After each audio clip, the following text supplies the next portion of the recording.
the fridge door open. With the fridge door left open, the temperature has risen above 5 degrees and into the danger zone.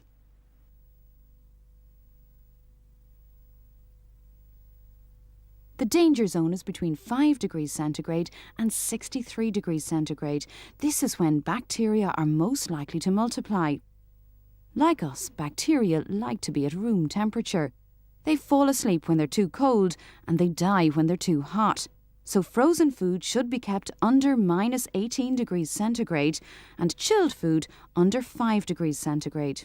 Bacteria will stop growing over 63 degrees and will be killed at 75 degrees centigrade. Bacteria are most active, like you and me, between 5 and 63. The core temperature of food is found at the centre of the thickest part of a piece of food. This is why a temperature probe is often used to gain the most accurate reading. The probe can be inserted into the food itself or between packages of food so that the temperature at the centre of the food can be recorded. Allow the reading to settle. Remember, when you're using a temperature probe, you must disinfect it with a probe wipe between each use. This is to avoid cross-contamination. The only way you can be sure that food has been kept out of the danger zone is by regularly checking the temperature. And the only way that everyone else can be sure is by checking the temperature records.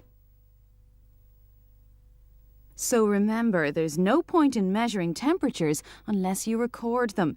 And don't forget to put the temperature record back where it's supposed to be. If you think that the temperature probe is wrong, don't just record what it reads. Check again or call your supervisor to check the temperature using a clean probe.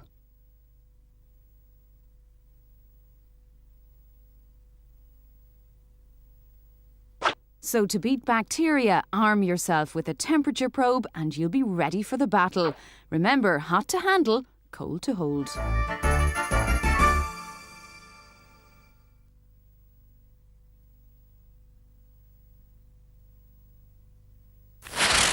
Module 5, Cleaning. No matter where you work or whether you use cloths, hoses or machines to clean your workplace, the reasons for cleaning and the stages of cleaning are the same.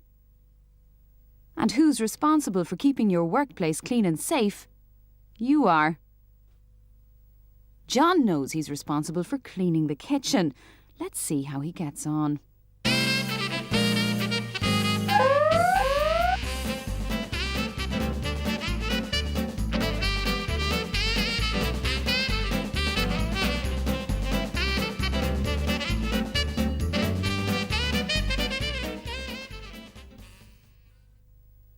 Not very well.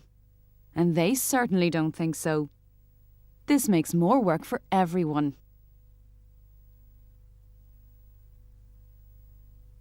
Rubbish and food waste are a breeding ground for bacteria and can also attract pests such as rats and mice, flies, insects, dogs and cats. Bins should be emptied regularly and kept covered. And remember, it's not only your supervisor who'll be annoyed with you if you don't do your share of the cleaning. So what do you need? Clean hot water for starters. If you use dirty water, you just spread the dirt around. Your employer will provide you with food-grade chemicals for cleaning. To clean properly, you'll need to use both detergents and disinfectants.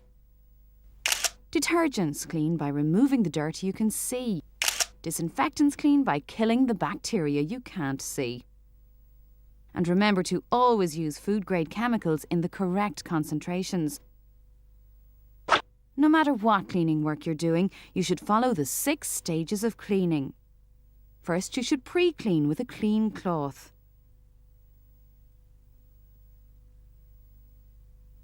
Then, using detergent in the right concentration, you thoroughly clean and then you rinse with hot water. These 3 stages take care of all the dirt you can see.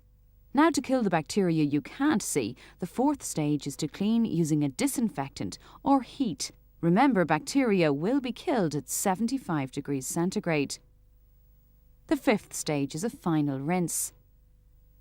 And the sixth and final stage is air drying. When you're cleaning, you should always use clean, hot water and a disposable cloth. If you don't have disposable cloths, make sure that your cloth is clean. Remember, these 6 stages are the same no matter where you're working or what you're cleaning. So by keeping your work area clean inside and out, you'll make your workplace a pest-free zone. Report any signs of infestation immediately to your supervisor and highlight any potential problems such as broken equipment which may affect food safety in your workplace. Remember, cross-contamination can occur if raw food comes in contact with cooked or ready-to-eat food. So like John, you should always clean the raw food areas last, just in case. And remember, it only takes 20 minutes at room temperature for bacteria to multiply, so mop up any spills as soon as they happen and clean and disinfect as you go. John knows he's completed the 6 stages of cleaning, but to let everyone else know, he must remember to sign the cleaning record. A clean workplace is a safe workplace, so follow the 6 steps to clean what can and can't be seen.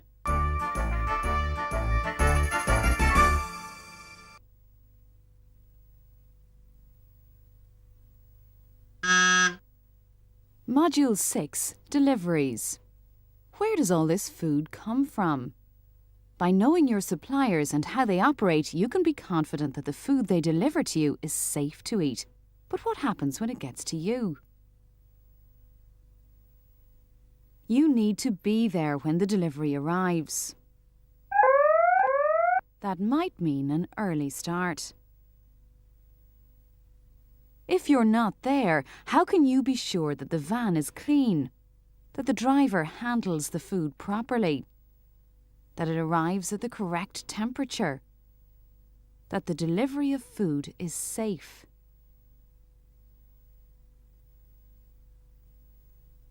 Safe from pests. Safe from cross-contamination and physical hazards. So how do you avoid this from happening? To accept a delivery, make sure you're there when it arrives. Check that the container is clean and free from pests and see that the delivery person operates in a hygienic way. Make sure that foods have been correctly stored so that there's no danger of cross-contamination. If the food is chilled or frozen, use a temperature probe to ensure that it's at the right temperature on delivery. All food should be within its best before or use by date. Cans should not be rusty or dented or leaking, and packaging should be undamaged, clean and dry. If you're not happy, reject the delivery or call your supervisor. If everything's up to standard, sign the delivery record and store the goods properly as soon as possible. John has just accepted a delivery. Let's look again at what you need to do before you can be sure that the delivery should be accepted. Arrive on time. Check the condition of the vehicle and the delivery person. Check that there's no cross-contamination. Examine the dates and packaging. Probe the temperature. And if you're happy, sign the delivery record and transfer to storage immediately. If you can't accept, reject the delivery. If at any stage you're not sure, call your supervisor. Now you have the skills to accept a delivery, you can use these skills and those from previous modules to be confident that the food that's made, stored or sold in your workplace is safe to eat.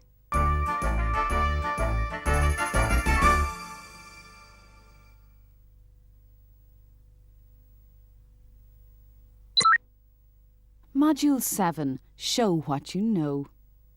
If, like John, you're just starting your food safety training, these skills may be new to you, but work with your supervisor to practice them, and it's only a matter of time before they'll become second nature. Remember, practice makes perfect, and good practice makes safe food. You now know how important good personal hygiene is to food safety, so always wear protective clothing at work and always put it on from head to toe. Wash your hands often using the correct procedure. And if you're unwell, go and tell. No matter where you're working, remember, separate, don't contaminate. Watch out for those physical and chemical food safety hazards. And in your battle against bacteria, know the danger zone and record temperatures regularly. Remember, bacteria are most active, like you and me, between 5 and 63. So keep food hot to handle and cold to hold. You know now that it only takes 20 minutes for bacteria to multiply at room temperature, so use those 6 steps to clean what can and can't be seen. You also know how to accept a delivery.